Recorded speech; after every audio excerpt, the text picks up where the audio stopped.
Hi everyone and welcome to One Autistic Person. This video is going to be looking at the monotropism questionnaire. If you don't know what monotropism is, it's a theory of autism which has been created by people who are autistic. And this is a questionnaire that they've put together that's similar to the Autism Quotient, but it's put together, as I say, by people who are autistic. And anybody who's done the Autism Quotient probably will find that there's not enough context and explanation to things, and there's a distinct difference with this where it's clear that people who are autistic have created this. With all the will in the world, neurotypical people don't understand totally understand how autistic people think. Clearly, an autistic person is going to be able to put together a questionnaire that is much easier for us to be able to navigate, and I find this a much easier to navigate questionnaire. And it allows me to answer really honestly to these questions and sort of opens up my thought process to it. I am going to apologise that it is now nearly 4 o'clock in the morning. I have had issues with recording all day, between issues with my equipment and issues with my brain.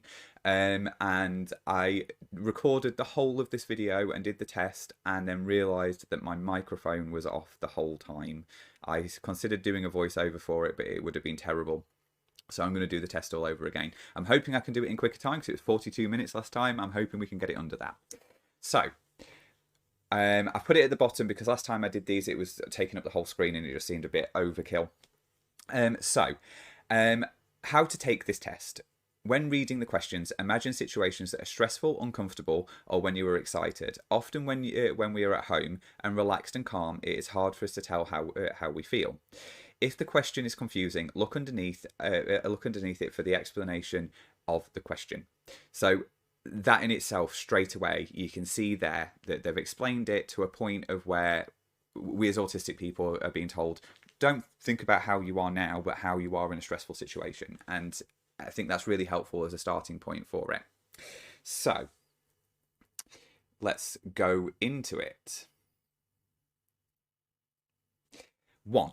After a period of instability, I need a quiet and predictable environment. After a chaotic situation or too much socializing, you need to decompress and be alone. Strongly agree. Oh, I've still got my answers here, which is great. So that's strongly agree. So at least I don't have to put the answers in again. That's a strongly agree for me. Yeah, I need a predictable environment. I quite often will go into. I have in my front room. I have these lights that I've got here. I have them on a sort of low purple color. I've got my. There's a neon light in there that has a statement on it, and then there is my lava lamp, and I have other stimulatory things that I go to, and I just can really, I know that that's all predictable. I know what's going to happen, and I will spend some time in there if I've been forced into a difficult social situation. 2, I need a quiet and predictable environment for me to switch from one task to another easily. Transitions are hard for adults with autism. Moving from one task to another is hard unless you are in a quiet space. And again, that's a strongly agree for me. Transitions are terrible and really difficult, and can really make me dysregulated. 3, I often struggle to concentrate in busy and/or unpredictable environments. Absolutely. If I don't feel like I've got, if it's busy, and if I don't know what's going to happen, I will be constantly on edge. 4, I find sudden unexpected disruptions to my attention startling. I definitely agree to that. So strongly agree. I just need to read the bit underneath because I keep forgetting to do that. Sorry if I'm all over the place with this. Like I say, it is the second time I have done this this video. If you're interrupted suddenly by someone or something, you get upset and lose focus easy. Definitely. I can completely not be able to get back into it, and I feel physically like it's a problem. I feel physically startled. It's distressing to be unexpectedly pulled away from something I'm engaged in. Again, a lot of these questions are kind of repetitive to an extent, but I think better than the Autism Quotient for it. So yeah, I definitely find it distressing. Like I say, it's a physical response. It feels jarring, and I feel off kilter and my body feels like out of place. I don't find eye contact uncomfortable while talking to someone.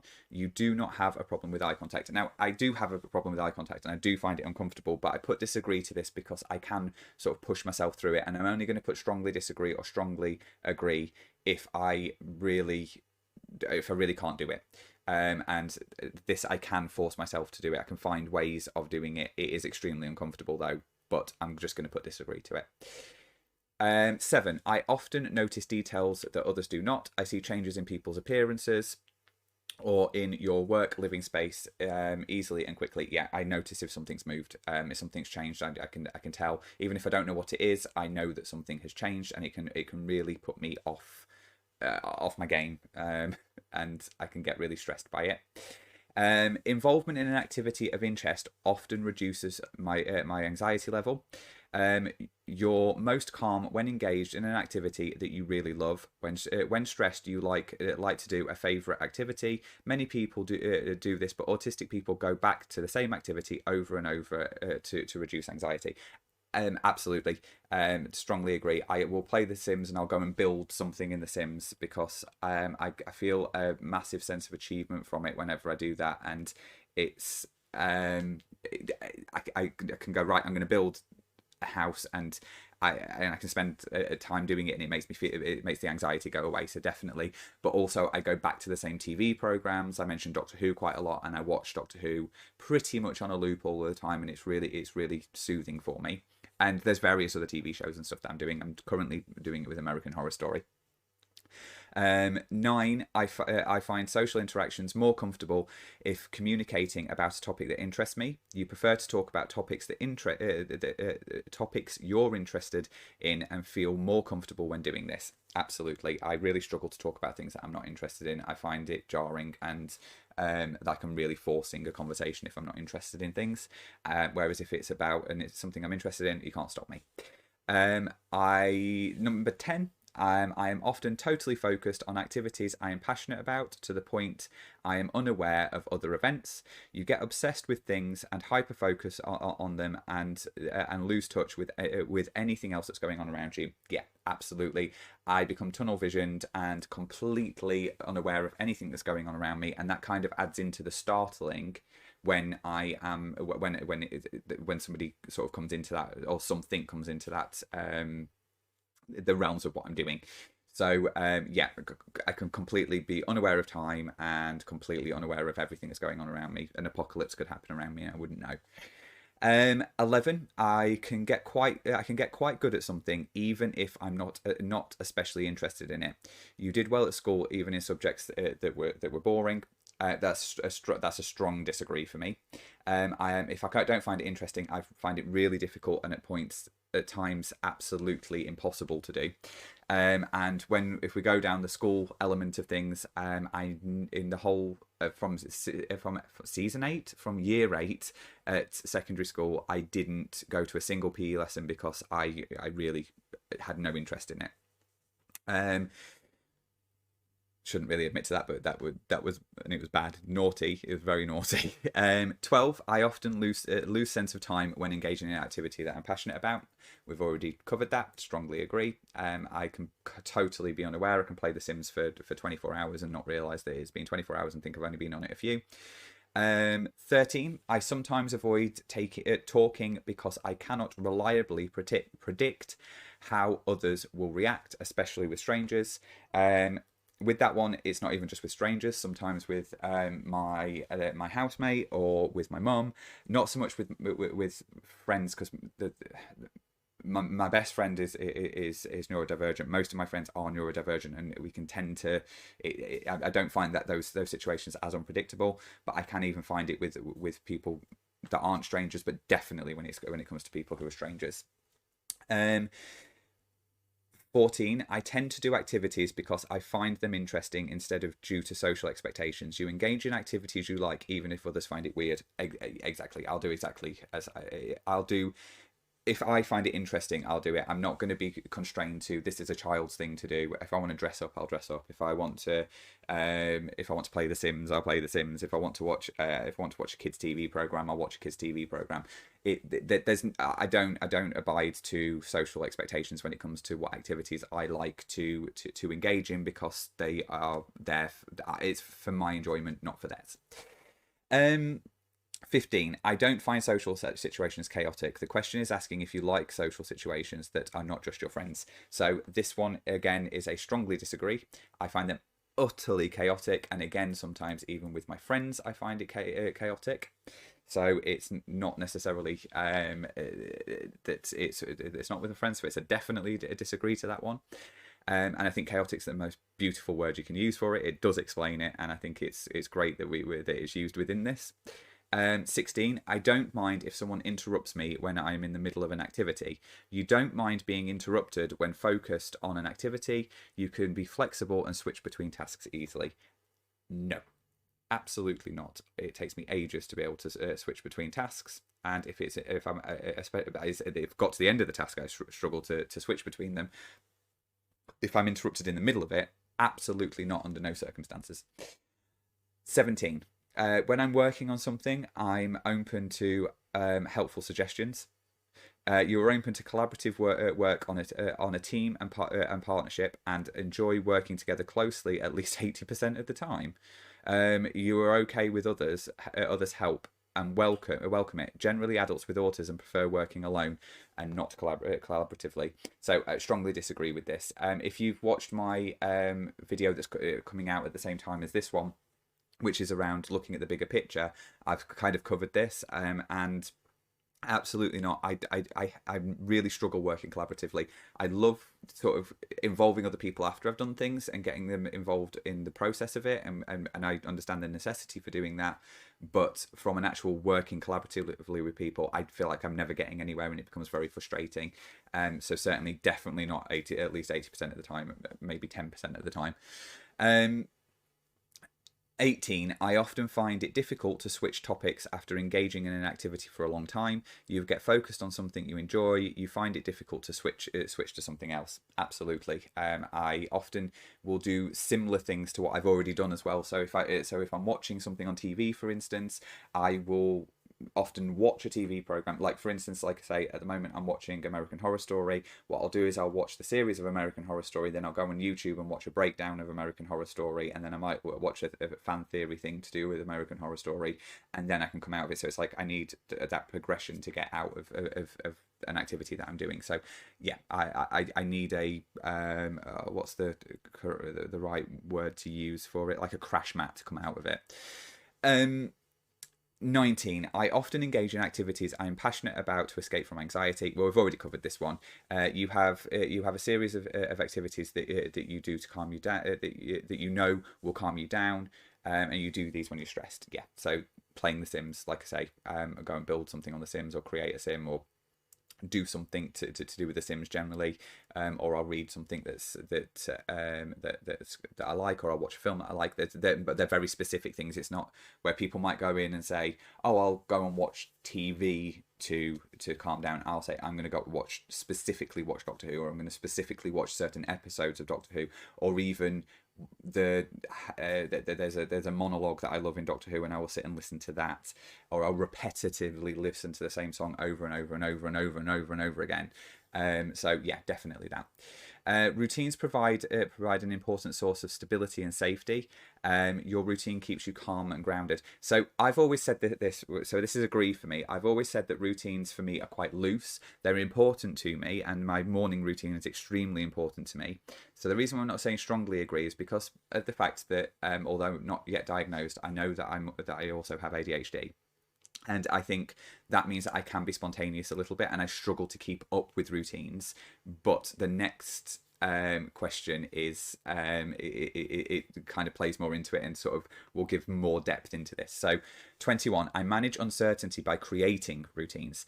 Routines make me feel calm and stable. So for this one, it is strongly agree. So I will create many routines. I will spend hours and hours and hours on creating routines, but I often will not be able to stick to them. and I will change it, and I will do a new one. I won't stick to it, but I will create them. I feel a huge amount of security in the fact that I've made a plan. I then become very frustrated at myself for the fact that I'm not able to follow it, but I definitely create them. And it definitely makes me feel much better when I have. 22. I often experience anxiety over matters I have little certainty over. You get anxious over things you can't control, or get anxious if you don't know the plan. Definitely, I need to know the plan of everything, be involved in the plan, or if I can control it. Definitely, if I'm going on holiday or anything like that, I have to plan everything before I go. I even plan in I even plan in spontaneity into it, saying that this is when we're able to do spontaneity, because I know that often when I'm going on holiday with somebody, they want spontaneity, so I will actually plan in spontaneity. So that, I think that's the epitome of that being the case. 23. I find it difficult to engage in a task of no interest to me, even if it's important. Absolutely. Not even just difficult, it's absolutely impossible. If it's not of interest to me, I really struggle to push myself through doing something that I can't find an interest in. 24. I often find engaging in stimming, e.g., fidgeting and rocking, to be relaxing. Absolutely, I'm always I've got so many different stims that I do, but definitely rocking, fidgeting, definitely, hand flapping, pacing, sort of bouncing on the balls of my feet. Yeah, pacing. I think I've already said pacing. And I have lots of stimming equipment that I use as well, and also, like I was saying about the lighting and the lava lamps and stuff that I've got, that's all part of stimming for me. So strongly agree. 25. I am usually passionate about a few topics at any one time in my life. You get hyper focused on one or two things, special interest at a time for long periods, for longer than 3 months. Absolutely. I'm very rarely going to be interested in something for less than 3 months, and I become very hyper focused on it and want to know everything about it, the history of it. Absolutely everything. I'm currently doing a lot of research on something called hyperlexia, which is it's something that some autistic people, between 6 and 20% of autistic people may have, which is in relation to reading age, and I'm extremely hyper focused on it at the moment, and I can imagine that I'm going to be looking at it quite a bit. It's actually, I'm doing a video on it very soon. It's a very interesting concept, especially if it's something that you that's part of your autistic makeup, shall we say. 26. I have trouble filtering out sounds when I am not doing something I am focused on. If you're doing something you're not passionate about or interested in, you have trouble filtering out random noises. See, this is one where it's really clear that this is autistic people that have done this, because it's the fact that it says when you're not doing something you're focused on. These sort of questions are in the Autism Quotient, but it doesn't stipulate that part of it, and it's really important, because actually quite the opposite when I am interested, quite the opposite when I am focused on something, I won't hear anything. I won't hear anything that's going on around me. But if I'm doing something I'm not interested in, I will hear everything. I've had to take a clock out of the room here, because I do my work here. All of my work's done here. So if I'm doing boring stuff that's to do with my job, then I can hear the clock like it is boulders being thrown at the wall. I can hear it all the time anyway. Well, apart from when I'm hyper focused on something, but I can hear it a lot all the way around the house. I can hear it. It's one of those things that I hear all the time. But when I am getting bored and frustrated with something, then I will hear it hugely. So yeah, that is a strongly agree. 27. I usually mean what I say and no more than that. You can be blunt and to the point. You use words to communicate a point, but are direct. What you say is what you mean. Absolutely. I always mean what I say. I don't. Again, I've just done a video about this. When it comes to reading between the lines, I've struggled to read between the lines with other people, and I think that's intrinsically linked to the fact that I personally don't expect other people to read between the lines. I will say it as it is, and it does sometimes cause offence, but it is unintentional. I say what I'm feeling. There's no point in me pretending any different. It's not fair on the other person. It's not fair on, and it's not going to help me.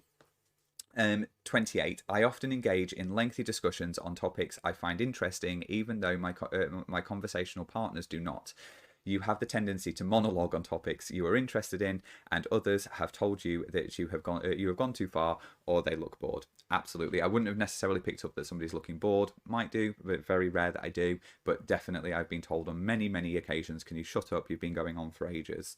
I was doing it earlier to my housemate, and he just said, "Have you finished monologuing yet? Because I really need to get on with things." And no, I hadn't, and I carried on. 29. I sometimes accidentally say something others find offensive, as I've just said there. Rude when I am focused on a task.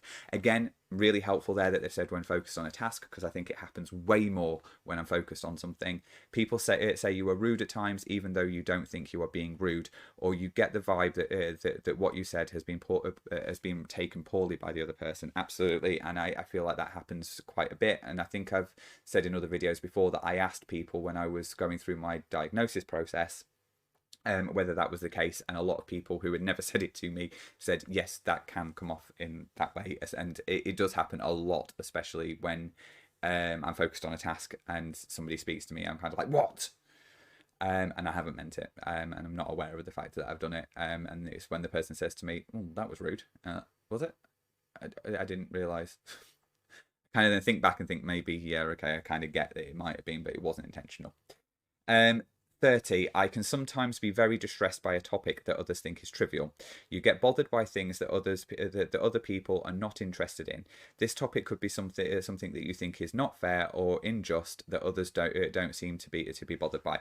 Absolutely. I am a I don't know whether I should admit to this, but I am quite a super fan of Big Brother. I've liked it right from the beginning. I love the social aspects of it. I know if lots of people have issues with it, but I quite often, when I feel people are being treated unjustly in there, I'll go on about it for ages, and it's something that's big to me, but it's not big to other people.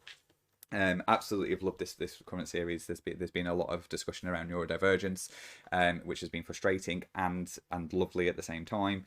And a neurodivergent winner. We had a neurodivergent winner who I absolutely loved. I know people have got really divisive thought processes on that, but anyway, I don't know why I'm talking about that in this video. 31. I find it easy to keep up with group discussions where everyone is speaking, for example, at a dinner party. So strongly disagree to that. I can hardly keep up with one conversation, no matter multiple ones. So definitely not. 32. Often when I am focused on activities, I do not notice I am thirsty or hungry. You may go for hours and hours without realizing you're hungry. I have gone days without realizing that I'm hungry because I've been focused on something, I've been stressed by something, and then focused on something else again, and then stressed and focused. And stress is also something that stops me from realizing that I'm hungry. Definitely have proprioception issues, which falls into the next one, which is often when I am focused on activities, I do not notice I need the bathroom. The same thing, it's a proprioception thing, isn't it? I'm totally unaware of the fact that I need to go to the toilet until I am absolutely desperate and need to leg it to get there. Same as I always think that I don't need to go to the toilet before I go on a long drive, but I do. 34. When there is a lot of information to consider, I struggle to make a decision. You can get paralyzed by having to make a decision. Absolutely. So there's always lots of information for me in relation to a decision, because there's lots of potential that can come from it. There's consequences upon consequences upon consequences. So there's consequences that you then have another consequence for, and there's various different issues with it. But yeah, I really can struggle with it, and that falls into this one. 35. Sometimes making decisions is so hard I get physically stuck. You get paralyzed by some hard decisions. This doesn't mean physically unable to move, but you really can't do anything until you've made the decision. Yeah, so I'll just sit in that decision, and I actually physically feel like I can't get through it without. Yeah, my brain can't move, so I'm not physically stuck, as in, but I can't do anything else. I keep going back to it, so I'll go and do something, and then I'll go and sit down and start thinking about it again, rather than finish the thing that I started doing. So I can't move on from it. I can't move on to a task until after I've done that decision, completed that decision. I'm sorry, I'm all over the place. I'm absolutely shattered. 36. I sometimes focus on an incident for a substantial for a substantial time, days after the event. You can obsess over something for a long period of time. Absolutely, I can obsess over things for days and days and days, and I can then come back to it, and it's absolutely a nightmare. After something's happened, I will continually either talk about it or think about it for a very long time afterwards, and sometimes it will still pop up weeks later. 37. I sometimes become highly anxious by focusing on the many possible situations that may occur in a future event. Well, that kind of falls into the same thing as the decision making. There's loads and loads of things, loads of possible situations that might happen, and yeah, definitely get stuck on that thought process. 38. Sometimes when I am focused on an activity, I do not recall all the information I might need to make good decisions. You get so absorbed in something that you are unable to step back and think about the different solutions or possibilities. Yep, definitely. I will sometimes just make a decision based on the first thing that pops into my head, because I can't think about anything more than that, especially if I am focused hugely on something. Just being asked to make a decision sometimes when I'm focused on something, my goodness, it's a rampage can come out of my mouth after I've been asked that. Sort of like, why are you asking me that? Why are you asking me to make a decision? Because I want you to be part of it. 39. People tell me I get fixated on things. You obsess over things to such a degree that that others have mentioned it to you constantly. I constantly do that. It's pretty much a daily occurrence. 40. And over things that don't matter. 40. I find a problem I can't solve distressing and or hard to put down. You get obsessed with a problem and need to solve it or pursue the information relentlessly. Absolutely. Problem solving is a big thing for me, and I will not let it go. And it's like quite often I've been told off at work before by my boss, sort of tongue in cheekly, because of the fact that I've gone in and done some work, and I've tried to explain that I will stay awake, and if it's on a Friday, I will just ruminate over it for the whole weekend. So if I think about it on a Saturday morning, I'm just gonna hop on, do it for half an hour, get it done, because if I don't, I will ruminate, and it's like I'm working that whole time anyway, and then I'd be really stressed by the Monday, or the Tuesday, because I don't work Monday. So it definitely is, that's definitely something that I have to do, and I have to go and actually deal with it. Otherwise, it just becomes a major problem. 41.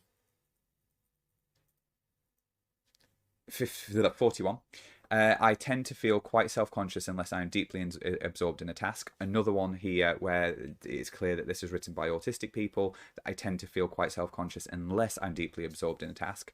You tend to be self-conscious unless you are passionate and deeply excited about something, or if you feel knowledgeable and skilled in that topic. Otherwise, you feel insecure and anxious about doing new tasks. Exactly. If I knowledgeable about the topic, I'll talk about it, I'll do, and I'll engage in the task. If I'm not, I will be absolutely petrified of it and not be able to do it. And the same with sort of talking about things. Yeah, definitely. So if I'm absorbed in it, then then definitely I can be. I'm not self-conscious about it because I'm thinking about the thing, not thinking about the consequences of talking about the thing. 42. I often get stuck thinking about all the possibilities that might come out of a decision. We've already covered that. Consequences upon consequences upon consequences. 43. When I am interested in something, I tend to be passionate about it. Definitely, I can't really just be interested in something. If I have an interest in it, I then have to know everything about it, and become very, very passionate about it. Things become very passionate to me very quickly if I'm interested in them, and it's intense. I can't just like something a little bit. 44. When I am interested in a topic, I like to learn everything I can about the topic. There you go. Just answered that one, so I won't go into it anymore. So that's a strongly agree. 45. I am still fascinated by many things I was interested in when I was much younger, like games or toys or music that were popular when you or others were younger. Definitely. I mean, The Sims is a perfect example of that. The Sims came out in the year 2000. It's 24, nearly 25 years old. and I still love it just as much as I did all of those years ago. Actually, probably more. The passion's got deeper with it, but it's with lots of different things: TV shows, music, loads of different things. Pretty much everything that I liked as a kid, I still like. And Goosebumps books, I still love Goosebumps books, even though the stories are poorly written. I still, well, not poorly written; they're written for children, but it's I still love them. 46. I rarely find myself getting stuck in loops of thought. I do not get stuck in repetitive thoughts about topics. Absolutely not. Totally disagree. I constantly get stuck in loops of thought. I will think about something to where I think that I've completely thought it out, and then I will loop back to thinking the original way that I thought and keep looping around, and it can be a multiple day thing. So definitely stuck in that. I often loop back to previous thoughts. Basically just answered that question there as well. So there we go. I have sped through this quite quickly because of the fact it's the second time I've done it, so I apologise for that. I hope it isn't as fast as I think it might be. If it is, I might do the video again tomorrow. Well, actually later today before I post it. We'll see. Anyway, let's submit it. So the you won't be able to see this on your screen, but I'm just going to read out what it says about the monotropic questionnaire. So the monotropic questionnaire, the MQ, is a self-report tool designed to assess for features indicating a monotropic cognitive style. A monotropic style of cognition has been argued to be a predictor of autism. And then if we go here,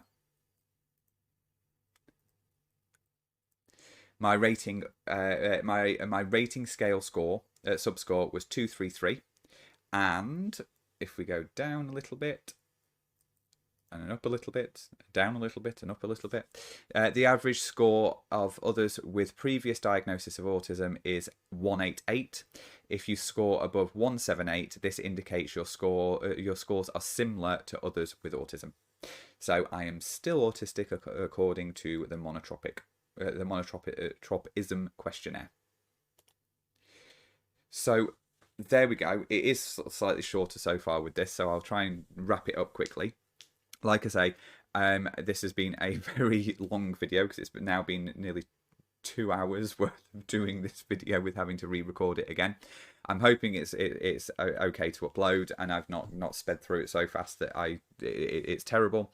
But I really love the theory of monotropism because of the fact that it really is autistic people assessing autistic people and looking at how autistic people behave, and it's very clear from this that you can see in the questions that they're asked differently to the Autism Quotient. And as much as it's lovely and great that people who are neurotypical have come up with assessments for us, the more that people who are autistic are involved in the diagnosis process, the more accurate it will be, and the better support and help we'll get in the future. So I really, really support this as a theory, and I really hope that as part of the DSM-6 that this is considered part of the equation in that. So that's my video on this. I'm going to put the links to the link to this and also to the website about monotropism in general in the description below. So thank you very much, and I hope to see you on the next video. Thanks. Bye.